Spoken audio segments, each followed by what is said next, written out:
Hello everyone. Imagine standing inside a swimming pool. Have you noticed how your body suddenly feels lighter in water? Or why it's easier to lift a stone when it's underwater compared to when it's on land? This magical feeling is due to something called buoyancy. When a body is immersed in a fluid, it experiences an upward force. We call this the upthrust or buoyant force, denoted by F subscript B.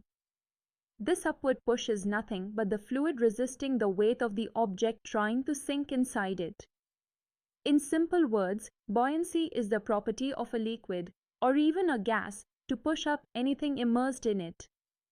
That's why ships float, balloons rise, and you feel light in water. A force always acts vertically upwards, countering gravity. That's the essence of buoyancy. Let's test this with a simple experiment. Imagine an empty tin can with its mouth tightly closed, pushed into a bucket of water.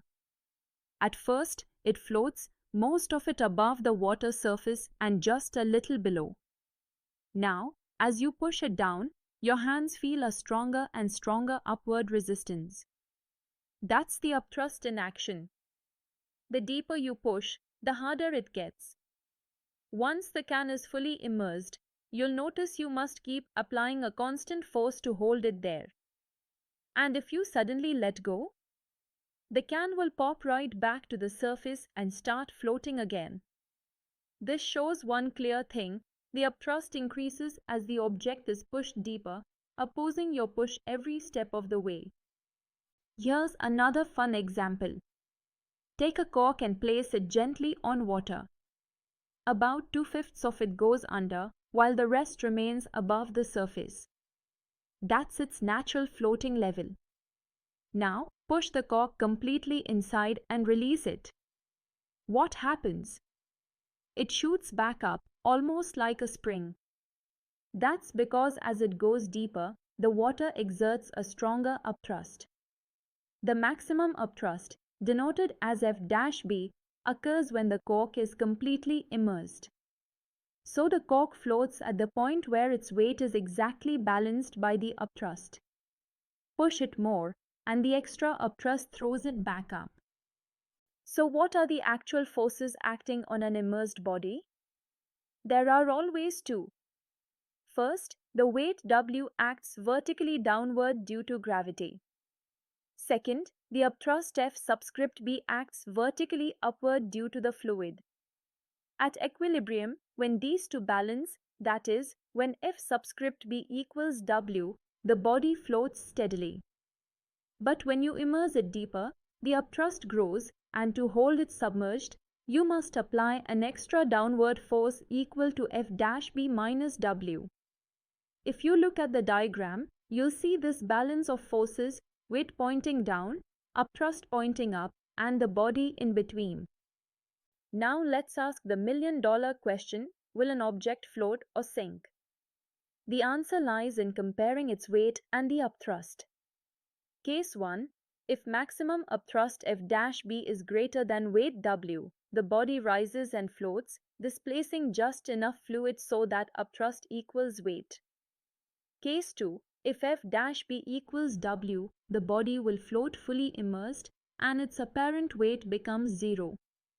This is why submarines can hover inside water without rising or sinking.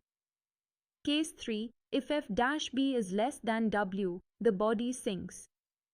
In that case, the net downward force is W minus F-B, and the body accelerates downward with acceleration equal to open bracket W minus F-B close bracket divided by mass m.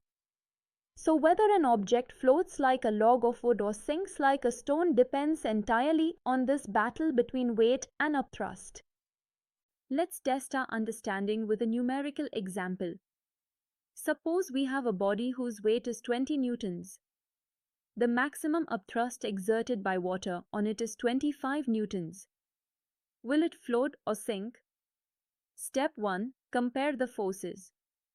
F-B minus W equals 25 minus 20, which is 5 newtons. That means the upthrust is greater than the weight by 5 newtons.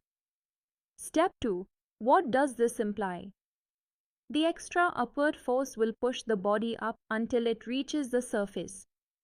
Step 3. At the floating position, the body will displace water weighing exactly 20 newtons, equal to its weight. Result: the body floats partially immersed, not fully. This is exactly why heavy ships float. They displace water equal to their massive weight. So, to wrap up, let's revisit the key takeaways.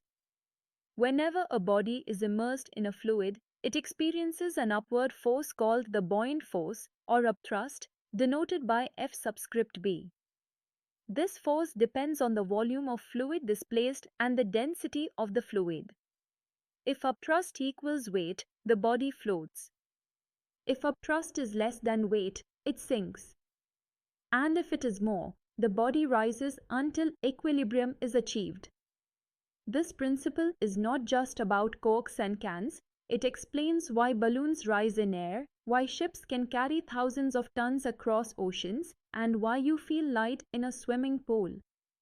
I hope you now have a crystal clear understanding of buoyancy and upthrust. In our next session, we will move deeper into Archimedes' principle and explore its fascinating applications. Until then, keep observing the physics around you, because the world is truly floating in science.